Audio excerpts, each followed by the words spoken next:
All right, let's do this. It's late, 11:15, 11:30 or so. I just got back from work filming Black Adam. We've been having very productive, phenomenal days on Black Adam. I will update you on all things Black Adam this week. But to switch gears, I want to talk just a little bit about Young Rock. Young Rock, of course, as you guys know, is our NBC show on every Tuesday night. Episode aired tonight. As a matter of fact, if you're on the West Coast right now, it's airing now. So I hope you're enjoying the show. But judging by everybody's feedback, and it has been so incredibly gratifying. This episode in particular, I just wanted to check in with you guys, and I wanted to say thank you so much. It's so gratifying to read all of your responses from tonight's episode. Tonight's episode was special. Tonight's episode took place back in 1987. So we were evicted off the island of Hawaii. So when we were kicked off the island, I was forced to go to Nashville, Tennessee. When I was in Nashville, Tennessee, I had no place to live. So I wound up living with a guy by the name of Bruno Lauer, who many of you wrestling fans know him as manager extraordinaire Harvey Whippleman. You're like, what? Crazy history. So I had no place to live, so I wound up living with Bruno in a little motel room.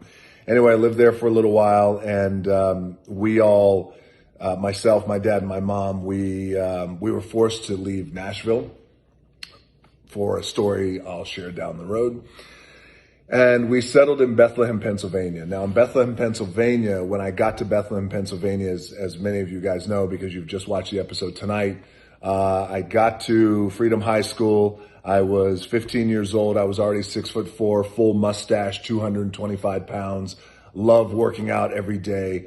And everyone thought, of course, that I was an undercover cop. True story. Everyone thought I was an undercover cop in Nashville. And when I got to Bethlehem, everybody thought I was an undercover cop too. But what you saw tonight in tonight's episode, you know how sometimes in life a moment happens that's so defining that actually changes the course of your life. And when you look back on something and you go, if that thing hadn't happened, I wouldn't be the person that I am today. So when I got to Freedom High School, I already had a chip on my shoulder. I had already been suspended for fighting. I had already been arrested within the first month of getting to Bethlehem. I had to go to the bathroom. I had to go pee. And I said, well, I'm not going to use the regular student bathroom because it smelled of smoke and it was just disgusting. So this is my first or second week in Freedom High School. I went to use the teacher's lounge, their bathroom, because, well, it's super clean. So I went in there and I used the bathroom. So in comes one of our teachers who's also one of our football coaches. His name was Jody Swick. He comes in and he goes, and he was a badass. He goes, hey, what are you doing in here? And I went, using the bathroom. And he goes, you can't be in here. Get out of here. And I looked at him. Now, again, I'm 15 and I'm new in the school, new in the area. And everyone knew that I was not an undercover cop by this point because I had already been in trouble. I'd been suspended for fighting. He goes, you can't be in here. Get out of here. And I looked at him and I said, I'll leave when I'm done. And I continued to wash my hands. He got so pissed. He said, you get the fuck out of here now. I'm sorry for cussing. He banged the wall. He had a real temper. I kept it cool. I continued to wash my hands, and I just looked at him. I was dried my hands off. Now he's steaming. As I walk by him, I give him a little brush. I give him a little brush. He's so pissed, and I keep walking. Now later on that night, I realized that, wow, I felt really bad about what I did, because I felt like it was a really poor representation of actually who I felt I was. And I just wasn't that kid. Even though I acted like that, and even though I had gotten in a lot of trouble and was arrested multiple times in Hawaii and for getting in trouble and things like that, I felt really bad. So the next day I went to find him and I went to his classroom and I said, hey, can I talk to you? And he was still pissed. He came out, he said, what? I said, I just want you to know that I'm sorry for how I acted yesterday. I said, I was a real asshole. And I just want you to know I'm sorry. And that's it. And I extended my hand. Now, the door's open and I'm talking to him in the doorway and the other students are just watching. Everybody's watching. And he looked at me and he looked at my hand. Now, I had my hand out. I didn't move it. And he looked at my hand and he looked at me, looked at my hand, and he left me hanging. But then he shook my hand. And then when he shook my hand, he said, thank you. And he was a real gruff guy. He goes, thank you. He shook my hand and he was really shaking the shit out of my hand. I'll never forget it. He was shaking my hand hard. And I went to pull away and he held on to it. And I was like, shit. I think he's going to swing on me right now. Like, I think I got one coming. I got the receipt coming right now. Here it goes. I was like, I earned this one. I thought I was going to get decked. He held my hand. These words that he said to me completely changed my life. He said, hey, I want you to come out and play football for me. And I did not expect him to say that to the last thing. I thought I was going to get hit. I thought I was going to get decked. I said, what? He goes, I want you to come out and play football for me. And I didn't even think twice. I said, okay. And that was it. And then we had a couple of conversations after that. And he goes, look, I just feel like you have some potential.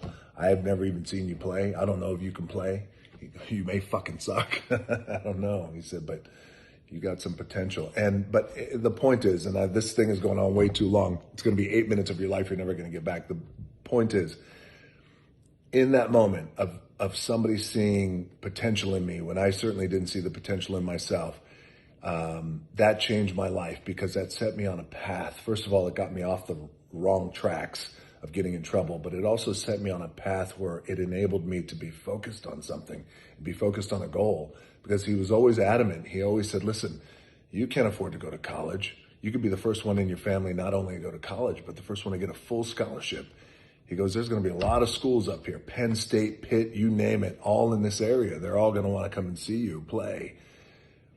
I got lucky enough. It just so happened that colleges across the country thought that I had a little bit of potential. So they all recruited me. And then, of course, I wound up at the University of Miami, the U, best school in the country. But the bottom line is that guy changed my life because he gave me a second chance and he believed in me. As a punk kid, I had no business getting a second chance from him. I was a complete asshole to him. But he saw past that, and for whatever reason, and I think it was he saw my potential through my apology. And so he did give me a second chance. So I believe in second chances. You saw it tonight in tonight's episode, and you see how him giving me a second chance changed my life. I went to the University of Miami, and the rest is, as you guys know, history. So thank you for watching, Young Rock. Thank you for all the amazing comments and all the amazing feedback, especially tonight for tonight's episode, to the Swick family. My coach, Jody Swick, he's no longer here. He's walking in the clouds.